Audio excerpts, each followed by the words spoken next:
Il y a quelques jours, un attentat raté a failli coûter la vie au président du Burkina Faso, Ibrahim Traoré. Un drone MQ-9, armé de missiles Hellfire, a ciblé son convoi. Mais au lieu de la cible, ce sont trois civils innocents qui ont perdu la vie dans l'attaque.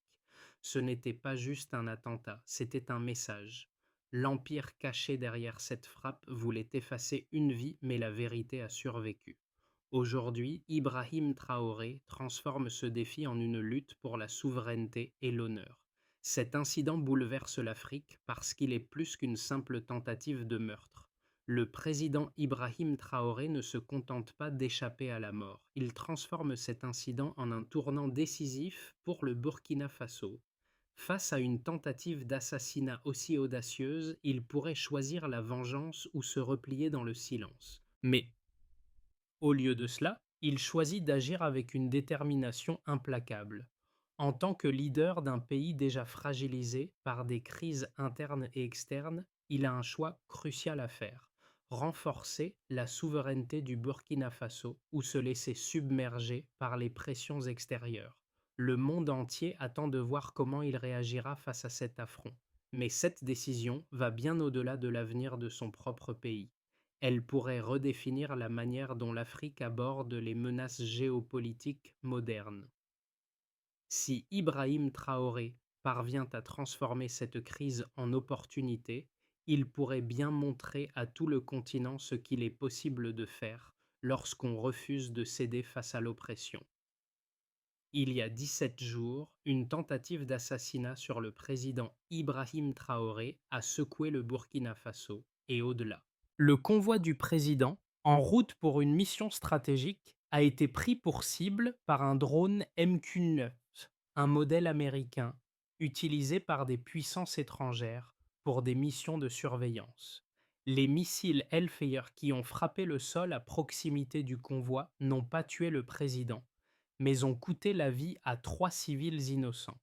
Ce n'était pas un accident, mais une attaque ciblée, preuve d'une intention claire de frapper là où cela ferait le plus de mal.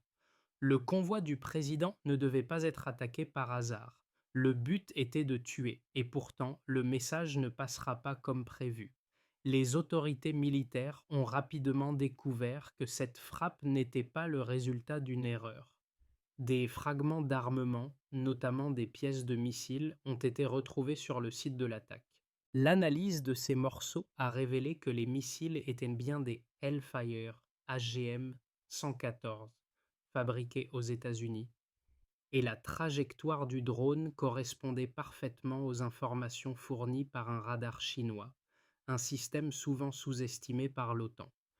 Une preuve accablante. Mais ce qui a surpris les autorités du Burkina Faso, ce n'est pas seulement la tentative d'assassinat, mais l'implication d'acteurs étrangers dans les coulisses. Cette attaque a non seulement révélé une faiblesse dans la sécurité du pays, mais a aussi mis en lumière une guerre invisible qui se joue dans l'ombre des puissances mondiales. Pour Ibrahim Traoré, ce n'était pas simplement une tentative de meurtre, c'était une guerre pour l'avenir de son peuple et de son pays. La réaction du Burkina Faso face à cette agression pourrait avoir des répercussions bien au-delà de ses frontières, car d'autres pays du Sahel et d'Afrique commencent à prendre conscience de la menace grandissante que ces attaques étrangères représentent. Ce n'est plus une question de politique interne, mais bien une lutte pour la souveraineté de l'Afrique face à des puissances extérieures. Ibrahim Traoré est bien plus qu'un simple président. Il incarne la résilience d'un Burkina Faso en pleine crise. À seulement 37 ans, il a pris la tête du pays après un coup d'État en janvier 2022, dans un contexte de terrorisme et de chaos. Dès ses premières actions en tant que président, il a su s'imposer comme une figure forte décidée à affronter les forces extérieures et à protéger la souveraineté nationale. Mais cet attentat raté contre lui est bien plus qu'une simple épreuve personnelle. C'est un test décisif de sa capacité à mener le pays à travers l'adversité, tout en résistant aux pressions internationales. Le choix qui s'offre à lui est crucial: répondre à la violence par la violence, ou bien riposter d'une manière qui pourrait renforcer l'unité nationale et la résistance régionale. Depuis l'attaque, il n'a pas laissé place à la peur. Plutôt que de se cacher, il a intensifié ses efforts pour réunir la nation et renforcer la coopération avec d'autres États du Sahel, comme le Mali et le Niger, qui partagent des enjeux similaires. Sa réponse à l'attaque a été un appel clair à la souveraineté, une volonté de montrer au monde que le Burkina Faso ne sera pas réduit au silence par les forces étrangères. Les premiers effets de sa politique sont visibles. Sous sa direction, le pays a renforcé sa coopération militaire avec des partenaires régionaux, en particulier en matière de surveillance et de défense aérienne, un secteur où le Burkina Faso a longtemps été vulnérable.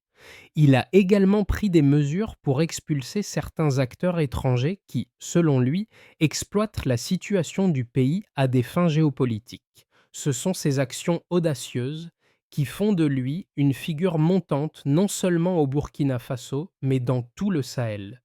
Il devient un symbole de résistance, à la fois pour son peuple et pour toute l'Afrique qui lutte pour sa souveraineté. L'incident du drone MQ-9 a marqué un tournant dans l'histoire récente du Burkina Faso. Le président Ibrahim Traoré, qui avait déjà dû naviguer à travers des eaux tumultueuses après son ascension au pouvoir, se retrouve maintenant face à une épreuve qui dépasse de loin les défis internes du pays. Ce n'est plus seulement une question de gouvernance, mais une question de survie nationale et de souveraineté. Le 14 octobre, alors qu'il se rendait dans une zone stratégique pour des négociations avec des groupes rebelles, son convoi a été ciblé par un drone de surveillance MQ-9.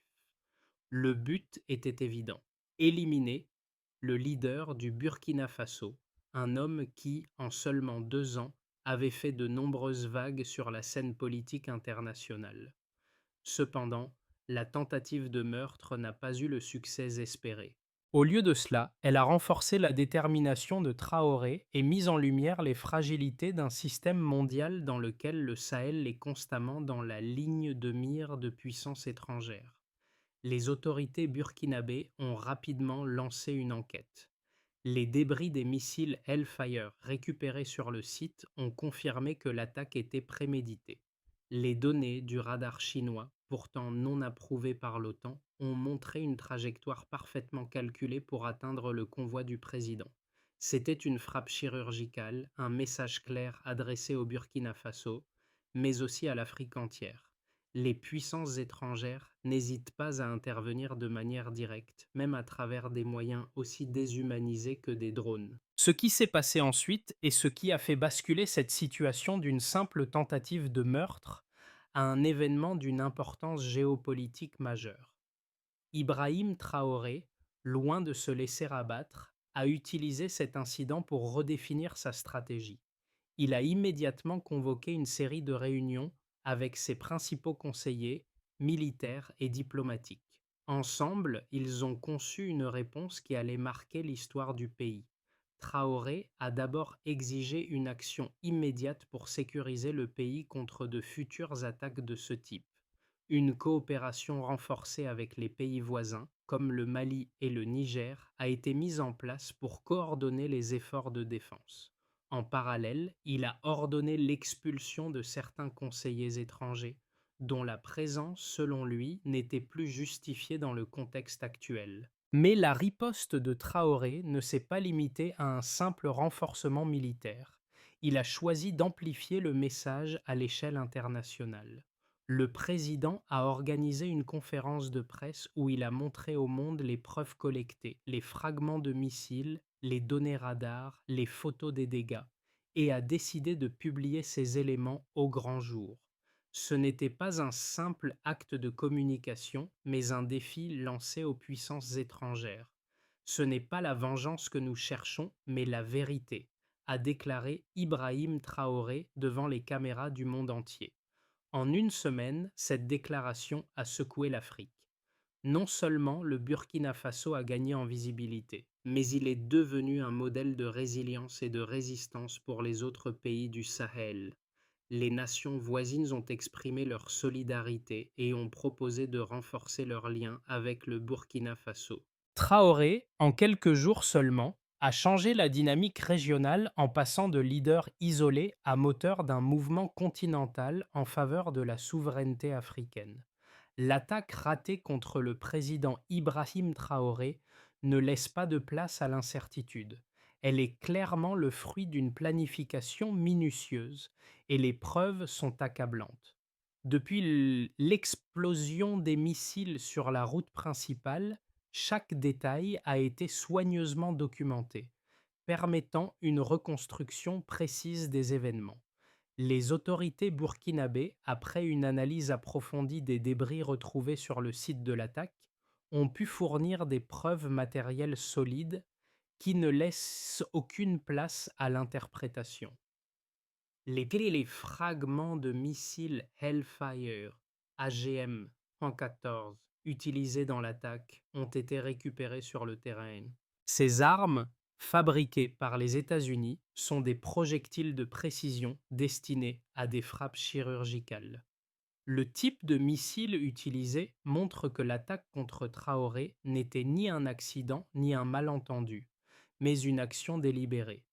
Un certain nombre de ces missiles ont été analysés par des experts militaires et les rapports ont révélé que les caractéristiques des projectiles correspondaient à ceux utilisés par des forces étrangères, notamment par des drones de surveillance à haute altitude.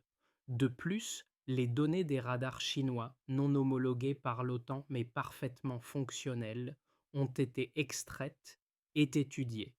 Ces données ont permis de retracer la trajectoire exacte du drone MQ-9 avant l'attaque, confirmant qu'il avait suivi le convoi du président pendant plus de 17 minutes avant de frapper. La précision de l'attaque, couplée avec le timing exact des ajustements de trajectoire, démontre que l'attaque était parfaitement orchestrée et non le fruit du hasard.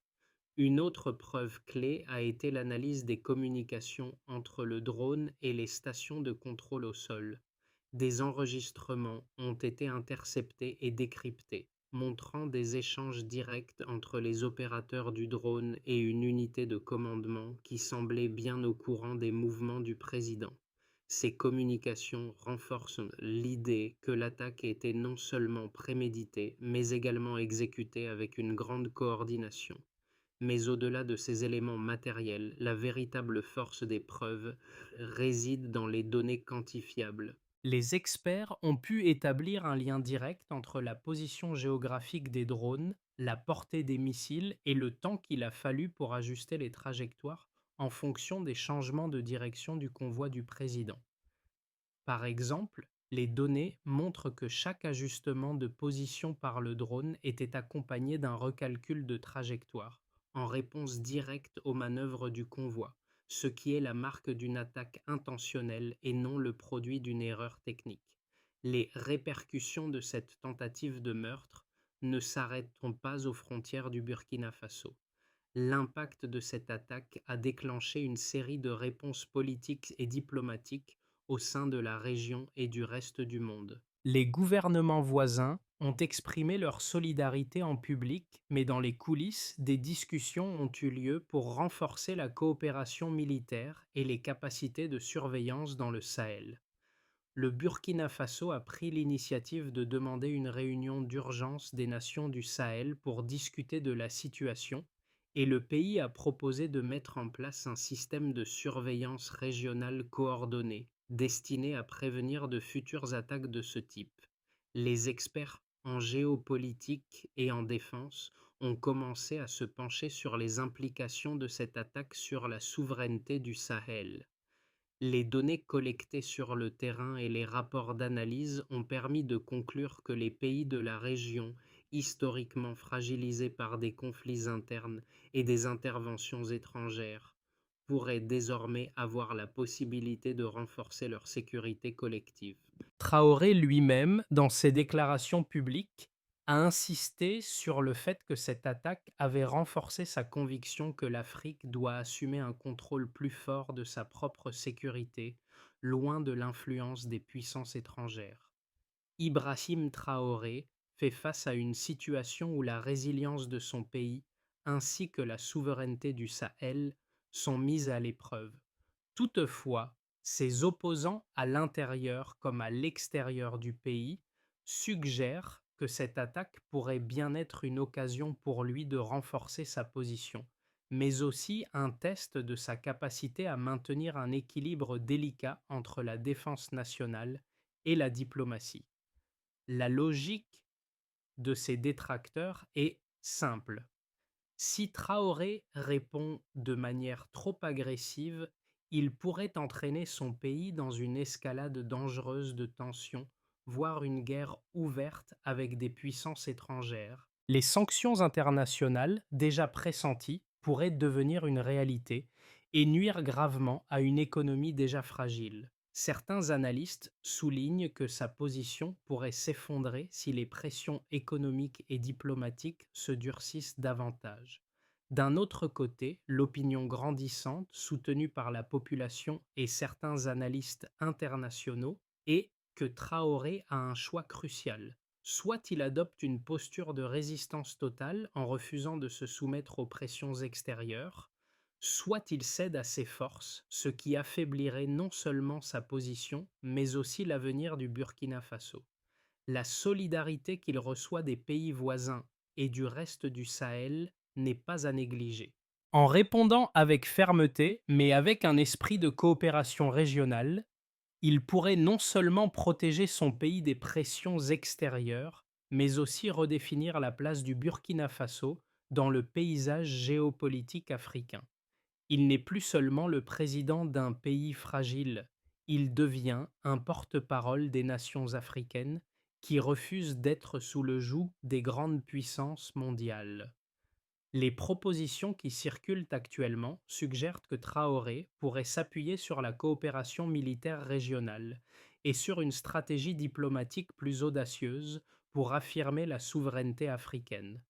Si le président choisit cette voie, il pourrait initier un projet de défense collective avec les pays du Sahel, de l'Afrique de l'Ouest et au-delà, en unifiant les forces militaires et les capacités de renseignement. Cette initiative pourrait transformer la réponse à l'agression extérieure en une coopération régionale plus solide, plus proactive et moins dépendante des puissances extérieures. Cependant, il est important de se demander si cette approche ne comporte pas de risques. Si les relations internationales du Burkina Faso se détériorent davantage, l'isolement économique pourrait être inévitable.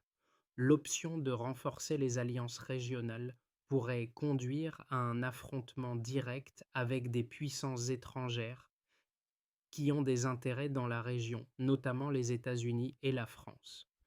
Les conséquences d'une telle confrontation seraient imprévisibles, et même un succès relatif pourrait entraîner des perturbations profondes dans l'économie et la stabilité interne du pays. Dans ce contexte, Traoré se trouve face à un dilemme stratégique. Comment renforcer la position de son pays sans provoquer une guerre qui risquerait de le précipiter dans une crise encore plus profonde? La solidité de sa décision sera déterminante pour l'avenir du Burkina Faso et la dynamique de la région. Le président Ibrahim Traoré, loin de se laisser intimider par les menaces extérieures, a choisi de transformer cette crise en une opportunité stratégique. Ce qui semblait être un simple incident isolé est devenu un tournant décisif dans la politique du Burkina Faso. À la surprise générale, Traoré a non seulement renforcé la coopération avec ses voisins, mais a aussi réussi à convaincre plusieurs nations africaines de se joindre à un projet ambitieux, un réseau de surveillance et de défense collective au Sahel. Mais ce n'est pas tout. En parallèle, il a commencé à dévoiler des preuves accablantes concernant l'implication de puissances étrangères dans les conflits régionaux. Ces révélations ont secoué les bases du soutien international du Burkina Faso, forçant certains pays à revoir leur position. Ce n'est plus seulement une question de défense nationale, il s'agit désormais d'une prise de position géopolitique audacieuse, où le Burkina Faso entend se dresser comme un modèle de souveraineté pour le reste du continent africain. Ce changement de dynamique a fait basculer les attentes. L'attaque contre Traoré a été l'étincelle, mais la riposte qui s'ensuit pourrait bien marquer l'émergence d'une nouvelle ère pour le Sahel et au-delà. L'attaque contre Ibrahim Traoré et la riposte immédiate du Burkina Faso ont déclenché une série d'événements qui, au-delà du pays, affectent désormais toute la région du Sahel et l'Afrique dans son ensemble. En choisissant de défendre sa souveraineté et de dévoiler les preuves de l'implication étrangère, Traoré a non seulement renforcé sa position interne, mais a également ouvert la voie à une coopération régionale renforcée. Plusieurs pays du Sahel, dont le Mali et le Niger, ont exprimé leur solidarité et ont signé un accord pour créer une alliance militaire régionale visant à prévenir toute intervention extérieure. Cette nouvelle dynamique pourrait faire du Sahel un bloc de défense plus cohérent, capable de répondre aux menaces tout en respectant la souveraineté nationale. À court terme, les impacts sur la politique intérieure du Burkina Faso sont indéniables. Le soutien populaire envers Traoré a considérablement augmenté, avec de nombreux Burkinabés voyant en lui un leader capable de résister aux pressions internationales et de défendre l'honneur national. Cependant, cette solidarité n'est pas sans coût. Bien que Traoré ait obtenu un large soutien de la part de sa population, il fait face à un isolement diplomatique croissant. De nombreux pays occidentaux, notamment la France et les États-Unis, ont exprimé leurs préoccupations concernant l'aggravation de la situation sécuritaire au Sahel. Les sanctions économiques sont désormais sur la table et le Burkina Faso pourrait se retrouver à la croisée des chemins, accepter une nouvelle forme de dépendance géopolitique ou renforcer ses alliances régionales et se tourner vers des partenaires moins influencés par les puissances occidentales. Le soutien croissant des pays voisins du Sahel pourrait avoir des conséquences profondes à plus long terme. Si cette alliance régionale réussit à se solidifier, elle pourrait devenir un modèle pour d'autres régions du continent africain qui, jusqu'ici, ont été dominées par des puissances extérieures. Le Sahel, longtemps perçu comme une zone de guerre et de vulnérabilité, pourrait devenir un bastion de souveraineté africaine. Traoré, avec sa vision audacieuse, est en train de redéfinir la place du Burkina Faso dans le monde, tout en envoyant un message fort aux puissances étrangères. L'Afrique est prête à défendre ses intérêts de manière unie et déterminée. Toutefois, cette nouvelle réalité pourrait avoir des répercussions sur l'équilibre régional. Le renforcement des capacités de défense au Sahel pourrait inciter des puissances étrangères à réagir, soit par des sanctions économiques plus sévères, soit par une intensification de leurs interventions militaires. Si les tensions continuent de croître, le Sahel pourrait devenir un terrain d'affrontement plus direct entre des puissances africaines unies et des puissances étrangères cherchant à maintenir leur influence dans la région. En fin de compte, l'attaque contre Traoré pourrait bien marquer un point de bascule non seulement pour le Burkina Faso, mais pour toute l'Afrique. Elle montre que le continent est capable de résister aux pressions extérieures tout en construisant des alliances solides pour garantir sa souveraineté et son indépendance. Le monde entier regarde avec attention. L'Afrique, après des siècles de domination, est peut-être en train de redéfinir sa place dans la géopolitique mondiale. À 6 mois d'ici, le Burkina Faso pourrait se retrouver dans 3 scénarios très distincts, chacun ayant des implications profondes non seulement pour le pays, mais aussi pour la stabilité du Sahel. Chacun de ces scénarios repose sur la manière dont Ibrahim Traoré et ses alliés régionaux navigueront à travers les défis politiques et économiques à venir. D'abord, dans le scénario de base, la réponse de Traoré et de ses alliés régionaux aux pressions extérieures reste mesurée et la coopération avec les pays voisins se renforce. Le Burkina Faso poursuit son processus d'intégration dans une alliance de défense du Sahel, partageant les informations de renseignement et consolidant les capacités militaires régionales. Bien que des sanctions économiques soient imposées par des puissances occidentales, elles n'ont pas d'impact immédiat sur l'économie burkinabé, car le pays se tourne de plus en plus vers des partenariats avec des nations africaines et d'autres partenaires non occidentaux comme la Chine et la Russie. À l'intérieur, Traoré maintient son soutien populaire en mettant en œuvre des réformes politiques qui renforcent la souveraineté nationale, tout en évitant une escalade militaire. Ce scénario permettrait au Burkina Faso de se stabiliser à moyen terme tout en établissant des relations plus équilibrées sur la scène internationale. Ensuite, dans le scénario optimiste, Traoré réussit à capitaliser sur la solidarité régionale et à mettre en place un modèle de coopération qui inspire d'autres pays d'Afrique. L'alliance militaire du Sahel devient une force plus cohérente, capable de défendre la région contre les menaces extérieures tout en renforçant la stabilité interne. Le Burkina Faso se dote de nouvelles infrastructures de défense et les investissements étrangers en provenance de partenaires non occidentaux augmentent, notamment dans le domaine de l'énergie et des infrastructures. Le leadership de Traoré se renforce et le Burkina Faso devient un modèle pour d'autres nations africaines qui cherchent à affirmer leur souveraineté face aux pressions extérieures. Dans ce scénario, les sanctions internationales restent en place, mais leur impact sur l'économie est atténué par une coopération renforcée avec des pays africains et d'autres acteurs internationaux, permettant au pays de se diversifier économiquement. Enfin, dans le scénario pessimiste, la réponse de Traoré aux pressions extérieures conduit à un isolement diplomatique croissant. Les sanctions économiques imposées par les États-Unis, la France et d'autres puissances occidentales commencent à avoir des effets tangibles sur l'économie burkinabé, perturbant les importations, les exportations et les investissements étrangers. Le soutien régional, bien qu'important, ne suffit pas à compenser les pertes économiques, et la population burkinabé souffre des conséquences de l'isolement. Les tensions internes augmentent avec des manifestations populaires contre la gestion économique du gouvernement.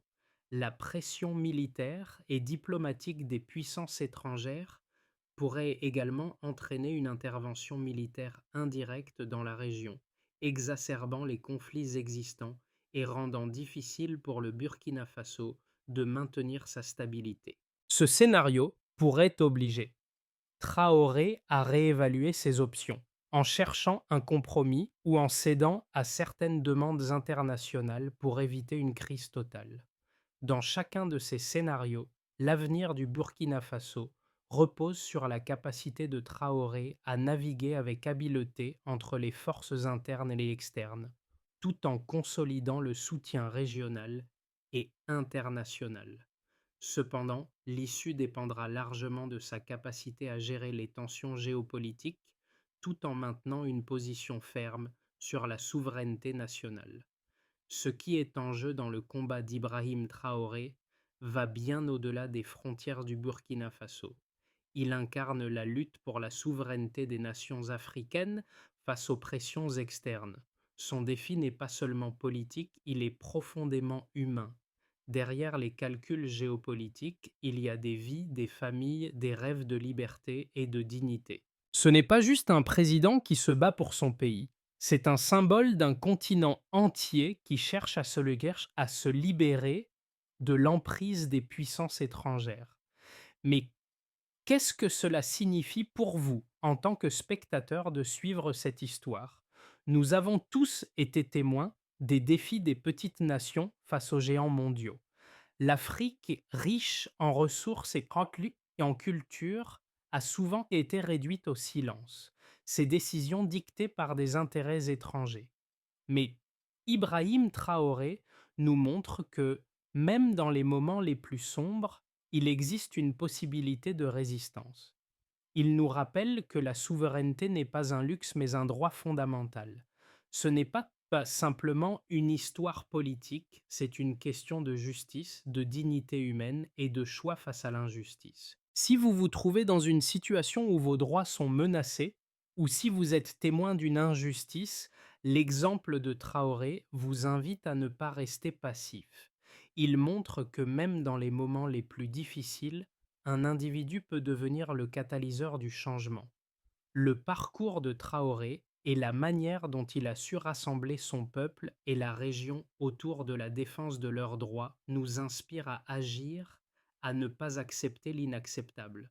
Son histoire est celle d'une résistance qui parle à tous ceux qui croient encore en un avenir où chaque nation, chaque peuple peut choisir son propre destin. C'est à nous de comprendre cette leçon et de ne jamais oublier que la lutte pour la souveraineté commence par un simple choix, celui de résister. Le Burkina Faso, sous la direction d'Ibrahim Traoré, a une feuille de route claire pour surmonter les défis auxquels il fait face. Traoré vise d'abord à renforcer la solidarité régionale. En créant une alliance de défense avec les pays voisins du Sahel, il établit un bouclier de protection contre toute ingérence extérieure. Cette coopération militaire ne se limite pas seulement aux armées, mais inclut également un partage des informations de renseignement, des ressources et des stratégies communes pour contrer les groupes terroristes et les puissances étrangères qui cherchent à influencer la région. Ensuite, Traoré doit mettre en place des réformes économiques pour atténuer l'impact des sanctions internationales. Cela inclut la diversification de l'économie en attirant des investissements non occidentaux, en particulier dans les secteurs de l'agriculture, des infrastructures et des énergies renouvelables. En travaillant avec des partenaires comme la Chine et la Russie, le Burkina Faso peut se libérer de la dépendance économique vis-à-vis des puissances occidentales tout en sécurisant des ressources vitales pour le développement du pays. Troisièmement, Traoré devra renforcer la cohésion interne de son gouvernement. Alors que le pays se remet de l'attaque et des crises multiples, il est crucial que l'administration burkinabé mette en place des mesures pour améliorer la gouvernance et l'efficacité des institutions publiques. La lutte contre la corruption et la transparence dans les affaires publiques seront des piliers essentiels de la stabilité du pays. En parallèle, des efforts pour améliorer les infrastructures, comme la construction de routes et de réseaux électriques, renforceront l'autonomie du pays et l'intégration avec ses voisins. Enfin, la communication sur la scène internationale sera primordiale. Traoré devra continuer à utiliser Pahombe et les preuves qu'il a collectées pour dénoncer les ingérences extérieures et défendre la souveraineté du Burkina Faso. En sensibilisant l'opinion internationale aux enjeux de la région et en appelant à une réforme des relations internationales en Afrique, il pourra renforcer son influence et celle de son pays dans les forums mondiaux. Ibrahim Traoré a survécu à une tentative d'assassinat qui aurait pu mettre fin à sa vie et à son leadership. Mais ce qu'il a choisi de faire après cet événement montre bien la force de son caractère et de sa vision. Plutôt que de se laisser abattre, il a transformé ce défi en un catalyseur pour l'unité nationale et régionale. Son parcours, marqué par cette attaque et sa réponse audacieuse, incarne l'essence de la résilience face à l'adversité. Ce qui ressort de cette histoire, c'est la conviction que même dans les moments les plus sombres, une voix peut changer le cours des choses. Ibrahim Traoré n'a pas seulement survécu, il a fait de sa survie un message de défi et d'espoir pour toute l'Afrique.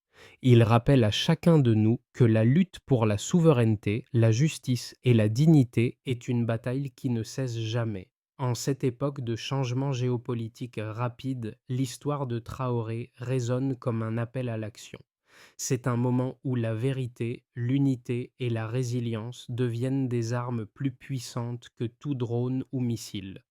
Le voyage de Traoré et ce qu'il représente pour son peuple est un témoignage de ce qui peut être accompli lorsque l'on choisit de se battre pour ce qui est juste. L'histoire d'Ibrahim Traoré est celle d'une nation qui se bat pour sa liberté et sa dignité face à des forces extérieures puissantes. Mais ce n'est pas une lutte isolée, c'est une bataille qui concerne chacun de nous. Qu'il s'agisse de soutenir les initiatives locales ou de s'engager dans des conversations sur la souveraineté et la justice, nous avons tous un rôle à jouer. En suivant de près les événements au Burkina Faso, nous nous rendons compte que les choix faits aujourd'hui affecteront non seulement l'avenir de ce pays, mais aussi celui de toute l'Afrique. Et vous, que ferez-vous face à l'adversité? Quel que soit votre rôle, il est temps de réfléchir à comment nous pouvons tous contribuer à un avenir plus juste et plus équitable. Le voyage de Traoré nous enseigne que chaque action, aussi petite soit-elle, peut faire la différence. Engagez-vous, partagez cette histoire et faites entendre votre voix.